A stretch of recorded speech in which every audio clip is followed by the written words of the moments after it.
శ్రీ సాయినాథాయ నమః.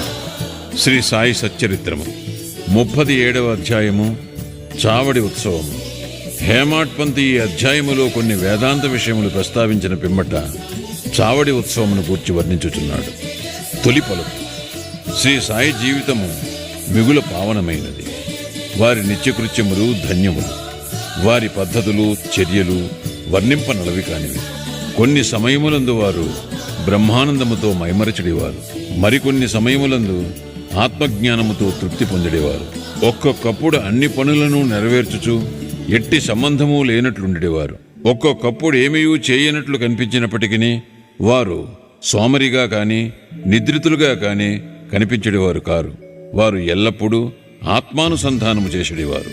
వారు సముద్రము వలె శాంతముగా తొణకకయుండినట్లు కనిపించినను వారి గాంభీర్యము లోతు కనుగొనరానివి. వర్ణనాతీతమైన వారి నైజము వర్ణింపగలవారెవరు? పురుషులను అన్నదమ్ముల వలె, స్త్రీలను అక్కచెల్లుండ్ర వలె, తల్లుల వలె చూచుకునేవారు. వారి శాశ్వతాస్ఖలిత బ్రహ్మచర్యము అందరూ ఎరిగినదే. వారి సాంగత్యమును మనకు కలిగిన జ్ఞానము మనము మరణించు వరకు నిలుచుగాక. ఎల్లప్పుడూ హృదయపూర్వకముగ భక్తితో వారి పాదములకు సేవ చేసేదముగాక. వారిని సకల జీవకోటి యందు చూచిదముగాక. వారి నామము ఎల్లప్పుడూ ప్రేమించెదముగాక. వేదాంత సంబంధమైన దీర్ఘోపన్యాసము చేసిన పిమ్మట హేమాడ్పంతు చావడి ఉత్సవమును వర్ణించుటకు మొదలెడెను. చావడి ఉత్సవం బాబా శయనశాలను ఇదివరకే వర్ణించితిని. వారు ఒకనాడు మసీదులోనూ ఇంకొకనాడు చావడిలోనూ నిద్రించుచుండేది. మసీదుకు దగ్గరలోనే చావడి 2 గదులతో నుండిది. బాబా మహాసమాధి చెందు వరకు ఒకరోజు మసీదులో ఇంకొక రోజు చావడిలో నిద్రించుచుండేది. 1910 డిసెంబర్ 10వ తేదీ నుండి చావడిలో భక్తులు పూజాహారతులు జరుపు మొదలెడేరి. బాబా కటాక్షముచే దీనినే ఇప్పుడు వర్ణింతుము. చావడిలో నిద్రించు సమయము రాగా భక్తులు మసీదులో గుమిగూడి కొంతసేపు మండపములో భజన చేసేవారు. భజన బృందము వెనుక రథము, కుడివైపు తులసీ బృందావనము, ముందర బాబా, వీని మధ్య భజన జరుగుచుండెను. భజనయందు ప్రీతిగల స్త్రీ పురుషులు సరైన కాలమునకు వచ్చుచుండేది. కొందరు తాళములు, చిరతలు, మృదంగము, కంజిర, మద్దెలలు పట్టుకొని భజన చేయుచుండేవారు. సూదంటి రాయి వలె సాయిబాబా భక్తులందరినీ తమ వద్దకు ఈడ్చుకొనిడేవారు. బయట బహిరంగ స్థలములో కొందరు దివిటీలు సరిచేయుచుండిరి, కొందరు పల్లకిని అలంకరించుచుండిరి, కొందరు బెత్తములను చేత ధరించి శ్రీ సాయినాథ మహారాజుకి జై అని కేకలు వేయుచుండేది. మసీదు మూలలలో తోరణములతో అలంకరించుచుండేది. మసీదు చుట్టూ దీపముల వరుసలు కాంతిని వెదజల్లుచుండెను. బాబా గుర్రము శ్యామకర్ణ సజ్జితమై బయట నిలుచుండును. అప్పుడు తాతియా పాటీల్ కొంతమందిని వెంట పెట్టుకుని వచ్చి బాబాను సిద్ధముగా నుండుడని చెప్పేవాడు. బాబా నిశ్చలముగా కూర్చునడివారు.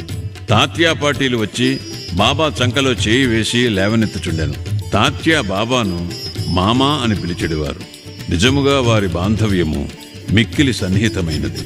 బాబా శరీరముపై మామూలు కఫీని వేసుకొని చంకలో సటగా పెట్టుకొని చిలుమును పొగాకును తీసుకుని పైన ఉత్తరీయము వేసుకుని బయలుదేరుటకు సిద్ధపడుచుండేది. పిమ్మట తాత్య జలతారు చెల్లాను బాబా వడలిపై వేసిడివాడు. అటు పిమ్మట బాబా తన కుడిపాదము బొటనవేలుతో ధునిలోని కట్టెలను ముందుకు త్రోసి కుడి చేతితో మండుచున్న దీపము నార్పి చావడికి బయలుదేరేడివారు. అన్ని వాయిద్యములు మ్రోగిడివి. మతాబా మందు సామాను అనేక రంగులు ప్రదర్శించుచూ కాలిడివి. పురుషులు స్త్రీలు బాబా నామము పాడుచు మృదంగము వీణల సహాయముతో భజన చేయుచు ఉత్సవములో నడుచుచుండేది. కొందరు సంతసముతో నాట్యమాడుచుండేది. కొందరు జెండాలను చేత పట్టుకొనిచుండేది. బాబా మసీదు మెట్లపైకి రాగా బాల్దారులు శ్రీ సాయినాథ్ మహారాజుకి జై అని కేకలు పెట్టుచుండేది. బాబాకు ఇరుప్రక్కలా చామరములు మొదలుగునవి పట్టుకుని విసురుచుండేది. మార్గమంతయు అడుగులకు మడుగులు పరిచెడేవారు. వానిపై బాబా భక్తుల కేళూతతో నడిచెడేవారు. తాత్యా ఎడమ చేతిని, మహల్షాపతి కుడి చేతిని, బాపు సాహెబ్ జోగ్ శిరస్సుపై ఛత్రమును పట్టుకునేవారు. ఈ ప్రకారముగా బాబా చావడికి పైన మగుచుండెను. బాగుగాను పూర్తిగాను అలంకరించిన ఎర్రగుర్రం శ్యామకర్ణ దారి తీయుచుండెను. దాని వెనుక పాడేవారు, భజన చేయువారు, వాయిద్యములు మ్రోగించువారు భక్తుల సమూహముండెడది. హరినామస్మరణతోనూ బాబా నామస్మరణతోనూ ఆకాశము బ్రద్దలగునటులా మారుమ్రోగుచుండెను.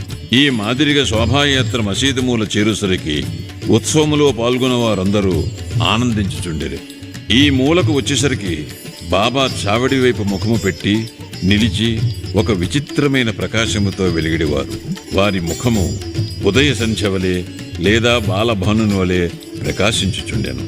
అచట బాబా ఉత్తరము వైపు ముఖము పెట్టి కేంద్రీకరించిన మనస్సుతో నిలిచిడివారు. వారు ఎవరినో పిలుచునట్లు కనిపించడిది.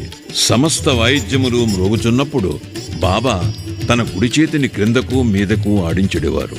అట్టి సమయమున కాకాసాహెబ్ దీక్షిత్ ముందుకు వచ్చి ఒక వెండి పళ్ళెములో పువ్వులు గులాల్ పొడిని తీసుకుని బాబాపై పెక్కుసార్లు చల్లుచుండెను. అట్టి సమయమంతు సంగీత వాయిద్యములు వాని శక్తి కొలది ధ్వనించుచుండెను. బాబా ముఖము స్థిరమైన ద్విగుణీకృత ప్రకాశముతోడను సౌందర్యముతోడను వెలుగుచుండెను. అందరూ ఈ ప్రకాశమును మనసారా గ్రోలుచుండెరి. ఆ దృశ్యమును ఆ శోభను వర్ణించుటకు మాటలు చాలవు. ఒక్కొక్కప్పుడు ఆనందమును భరించలేక మహల్సాపతి దేవత ఆవేశించిన వాని వలె నృత్యము చేయువాడు. కాని బాబా యొక్క ధ్యానము ఏమాత్రమూ చెదరకయుండెడిది. చేతిలో లాంతరు పట్టుకుని తాత్యాపాటీలు బాబాకు ఎడమ ప్రక్క నడుచుచుండెను. భక్త మహల్సాపతి కుడివైపు నడుచుచు బాబా శల్లా ఎంచును పట్టుకునేవాడు. ఈ ఉత్సవము ఎంతో రమణీయముగా ఉండేది. వారి భక్తి చెప్పనలవే కానిది. ఈ పల్లకి ఉత్సవమును చూచుటకు పురుషులు, స్త్రీలు, ధనికులు, పేదవారు గుమికూడుచుండిరి. బాబా నెమ్మదిగా నడుచుచుండెను. భక్తి ప్రేమలతో భక్తమండలి బాబాకి ఇరుప్రక్కలా నడుచుచుండెడివారు. వాతావరణమంతయు ఆనందపూర్ణమై ఉండగా శోభాయాత్ర చావిడి చేరుచుండెను. ఆ దృశ్యము ఆ కాలము గడిచిపోయినది. ప్రస్తుతము కాని ఇక ముందు కాని ఆ దృశ్యమును కనలేము. అయినను ఆ దృశ్యమును జ్ఞప్తికి తెచ్చుకొని భావన చేసినచో మనస్సుకు శాంతి, తృప్తి కలుగును. చావిడిని బాగుగా అలంకరించుచుండేది. దానిని తెల్లని పైకప్పుతోనూ నిలువుటద్దములతోనూ అనేక రంగుల దీపములతోనూ వేలాడగట్టిన గాజు బుడ్డీలతోనూ అలంకరించుచుండేది. చావడి చేరగనే తాత్యా ముందు ప్రవేశించి ఒక ఆసనము వేసి బాలీసు నుంచి బాబాను కూర్చుండబెట్టి మంచి అంగరఖా తొడిగిన పిమ్మట భక్తులు బాబాను 1000 విధముల పూజించుచుండేది. బాబా తలపై తురాయి కిరీటమును పెట్టి పువ్వులమాలలు వేసి మెడలో నగలు వేయుచుండేది. ముఖమునకు కస్తూరి నామమును మధ్యను బొట్టును పెట్టి మనస్ఫూర్తిగా బాబా వైపు హృదయానందకరముగా చూచెడివారు.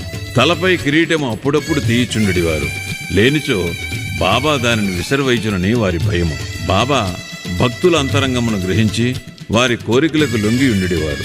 వారు చేయదానికి అభ్యంతరము పెట్టువారు కారు. ఈ అలంకారముతో బాబా మిక్కిలి సుందరముగా కనిపించుచుండే. నానాసాహెబ్ నిమోనుకర్ గిర్రును తిరుగు కుచ్చుల ఛత్రమును పట్టుకునిచుండెను. బాపు సాహెబ్ జోగ్ ఒక వెండి పళ్ళెములో బాబా పాదములు కడిగి అర్ఘ్యపాద్యములు అర్పించి చేతులకు గంధము పూసి తాంబూలమునిచ్చుచుండెను. బాబా గద్దెపై కూర్చుని ఉండగా తాత్యా మొదలగు భక్తులు వారి పాదములకు నమస్కరించుచుండేది. బాలీసుపై ఆనుకొని బాబా కూర్చుని ఉండగా భక్తులు ఇరువైపులా చామరములతోనూ విసనకర్రలతోనూ విసురుచుండేది. అప్పుడు శ్యామ చిలుమును తయారు చేసి తాత్యాకు ఇవ్వగా అతడొక పీల్పు పీల్చి బాబాకిచ్చుచుండెను. బాబా పీల్చిన పిమ్మట భక్త మహల్సాకు ఇచ్చుడువారు. తదుపరి ఇతరులకు లభించుచుండెను. జడమగు చిలుము ధన్యమైనది. మొట్టమొదట అది అనేక తప పరీక్షలకు ఆగవలసి వచ్చాను. కుమ్మరులు దానిని ద్రొక్కుట, ఎండలో ఆరబెట్టుట, నిప్పులో కాల్చుట వంటివి సహించి తుదకు అది బాబా ముద్దుకు హస్తస్పర్శకు నోచుకున్నది. ఆ ఉత్సవము పూర్తి అయిన పిమ్మట భక్తులు పూలదండలను బాబా మెడలో వేసిడేవారు. వాసన చూచుటకు పువ్వుల గుత్తులను చేతికిచ్చేవారు. బాబా నిర్వ్యామోహము, అభిమాన రాహిత్యములకు అవతారము అగుట చేత ఆ అలంకరణములను గాని మర్యాదలను గాని లెక్కపెట్టువారు కారు. భక్తులందు అనురాగముచే వారి సంతృష్టి కొరకు వారి ఇష్టానుసారము చేయుటకు ఒప్పుకొనుచుండేరి. ఆఖరుకు బాపు సాహెబ్ జోగ్ సర్వలాంఛనములతో హారతినిచ్చువాడు. హారతి సమయమున భాజా భజంత్రి మేళతాళములు స్వేచ్ఛగా వాయించువారు. హారతి ముగిసిన పిమ్మట భక్తుల ఆశీర్వాదమును పొంది బాబాకు నమస్కరించి ఒకరి తర్వాతనొకరు తమ తమ ఎండ్లకు పోవుచుండెరి. చిలుము, అత్తరు, పన్నీరు సమర్పించిన పిమ్మట తాత్యా తన ఇంటికి పోవుటకు లేవగా బాబా ప్రేమతో అతనితో ఇట్లనెను: నన్ను కాపాడుము, నీకిష్టమున్నచో వెళ్ళుము, కాని రాత్రి ఒకసారి వచ్చి నా గూర్చి కనుగొనుచుండుము. అట్లనే చేయుదననుచు తాత్యా చావిడి విడిచి గృహమునకు పోవుచుండెను. బాబా తన పరుపును తానే అమర్చుకునివారు. 50-60 దుప్పట్లను ఒకదానిపై ఇంకొకటి వేసి దానిపై నిద్రించేవారు. మనము కూడా ఇప్పుడు విశ్రమించదము. ఈ అధ్యాయమును ముగించకముందు భక్తులకొక మనవి. ప్రతిరోజు రాత్రి నిద్రించుటకు ముందు సాయిబాబాను వారి చావడి ఉత్సవమును జ్ఞప్తికి తెచ్చుకొనవలెను. శ్రీ సాయినాథాయ నమః. 37వ అధ్యాయము సంపూర్ణము. సద్గురు శ్రీ సాయినాథార్పణమస్తు. శుభం భవతు. 5వ రోజు పారాయణము సమాప్తము.